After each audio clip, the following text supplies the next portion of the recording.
Koh-Lanta, combien va coûter l'annulation du tournage à TF1 et Alp? Après l'annulation de la prochaine saison de Koh-Lanta à cause d'une suspicion d'agression sexuelle, l'action de la perte financière de TF1 et Adventureline Productions se pose. Les deux entités vont perdre beaucoup d'argent. La prochaine saison de Koh-Lanta, qui était en tournage dans le Pacifique, ne sera jamais diffusée.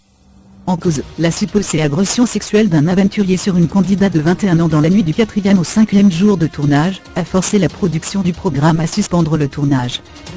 Après s'être rendue en urgence sur les lieux, aux îles Fidji, Alexia Laroche-Joubert, la patronne d'Adventureline Productions, a décidé d'un commun accord avec TF1 de purement et simplement annuler cette nouvelle saison du jeu de survie très lucratif. Depuis 2001, Koh-Lanta est l'un des programmes phares de la chaîne. Une poule aux odeurs dont Alp et TF1 ne sont pas prêts de se séparer. En 2013, malgré le tournage dramatique, qui avait vu la mort du candidat Gérald Babin, suivi du suicide du médecin de l'émission, Thierry Costa, Koh-Lanta était revenu sur les écrans l'année suivante. Si le principe de l'émission n'a pas changé depuis 17 ans, les coûts de production se sont envolés ces dernières années.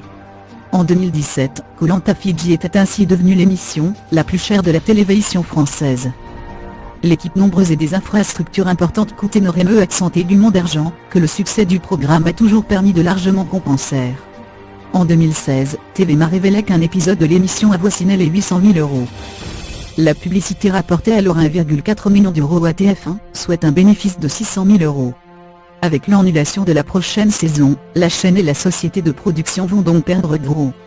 Le Parisien révèle que le manque à gagner serait de près de 20 millions d'euros. Cité par le quotidien, Philippe Nouchy, expert chez Publicimédia, explique que les 30 secondes de publicité sont facturées entre 95 000 et 60 000 € suivant la période de diffusion de Koh-Lanta. À raison de 3 coupures par émission, TF1 génère cette année entre 1,5 et 2 millions de recettes les soirs de diffusion.